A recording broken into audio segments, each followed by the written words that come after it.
So what is up everyone? Today is day 3 of the series where I show you how to build a full AI cold caller in less than 5 minutes. Today I'm going to be showing you how to set up dynamic variables. Now what is a dynamic variable, you may ask? It's basically things that change every single call, like the prospect's name, their email, their phone number, stuff like that. And usually it's really hard to get the AI to know all of this stuff beforehand, before calling. Because you can't just give it in the prompt because it changes every single time. And it's really embarrassing when he has to ask the prospect for their name and stuff like that. So first thing you're going to do is you're going to set up a Google Sheets like this. If you haven't seen this, I basically set it up in the first video. Here you only need 2 rows for it to be able to cold call. All the others are the dynamic variables. And those 2 fields are the called yet and the phone formatted. If you don't know what I'm talking about or how I set these up, just go check out the first video. I actually built the full cold calling system. And for the dynamic variables, we have the person's name, who they are, their normal phone number, and finally their area. Like basically it's a real estate calling agent, so it kind of has to know what area they're calling from or what area they're interested in. So here's pretty much how you're going to set this up. After you signed up to Vapi, you should have an agent, but first thing you're going to do is you're going to go to tools and you're going to create a tool. I called mine name list. Then you want to put the description to wait for a result, and for parameters you want to leave it completely empty, and for the server URL, I'll show you how to get this in just a second.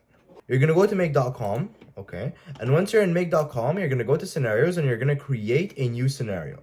After you've created a new scenario, you're going to go to Automly.pro, which is my app, which like sets up the automations, the actual scenarios in the backend, all of that for you. And then you're just going to go on sign up. All right, once you're in, you're going to go to the builder and you're basically going to say, when a webhook is received with info, get the person's dynamic variables through Google Sheets, search rows, and then send them back in a webhook. And then you're simply just going to generate the blueprint. Once it's done generating, you're going to go here and you're just going to download the JSON. And then you're going to go back to make. Once you import it in make, you should have a scenario that looks like this. So I'm going to show you how to set it up right now. For the first webhook, you're going to create a random webhook. So I called mine check database. It does not matter. And you're just going to copy the URL. And this is the thing you're going to paste in Vapi right here. After doing that, you should have the search rows module. So you're going to connect it to your Google account and you're going to choose the sheet. If it has headers, make sure to mention them. And then for the filter, you want called yet does not exist. Now, I won't go into the details of how this really works right here, but basically this is super connected with the first video. What happens is in the first video, I basically showed you how to build the full calling system. It's going to go here. It's going to find the first person who doesn't have the called yes, and then it's going to basically call them up. Then it's going to pause 1 to 2 minutes before updating them right here. So this one has the time to go looking and find the exact same person. So scenario number 1 updates this instantly and says yes right here. Then you're going to be cooked because this thing is going to choose the person right under them and it's going to basically use that person's info instead. Pretty much after that, you want to set the order to ascending and the limit to 1. So this starts at the top, it goes all the way down, and it just finds one person and that's it. For the last scenario right here, this is your webhook. You're basically going to have this JSON already pre-put for you. And if not, here's what you're going to do. You're going to go to Vapi Docs. So Vapi Docs.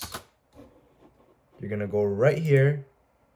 And you're going to search up response, format, or you can just ask the AI.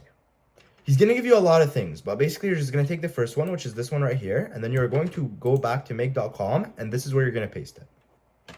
Now, finding the tool call ID is very simple.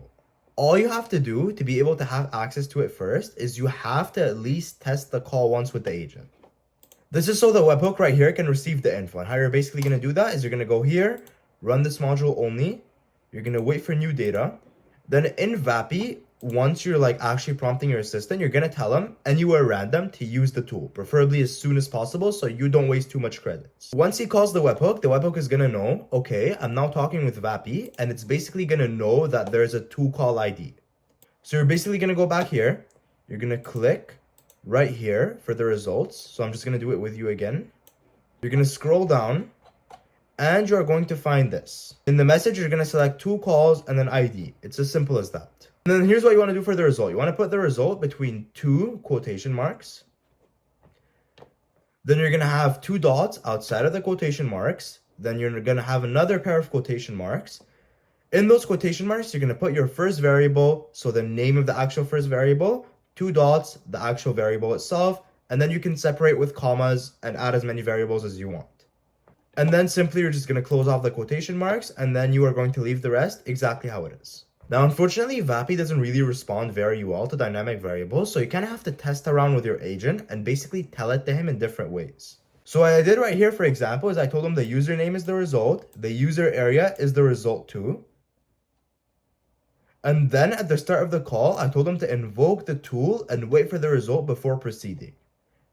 And then I reinforced it even more and told them to not speak until the results come back. Do not say that you're going to pull up a result. Simply wait in silence and invoke the tool. Because usually if you just leave something very short, like you tell him invoke the tool, he's probably not going to listen to it and he's probably going to tweak out. So reinforce it as much as you can just so you can make sure it actually ends up working. So thank you so much for watching this video to the end. Tomorrow I'll be showing you how to actually log things after the call ends. Because you now know how to build something that calls, that checks the calendar, that books during the free times, and that also sends dynamic variables. All you have to do now is just be able to log the call in the end and send the confirmation email to your clients. With that, I hope you do have a great rest of your day. And if you don't want to wait until the 2 next videos and you just want to generate everything, go here, go to projects, start a new one, and just describe whatever you want.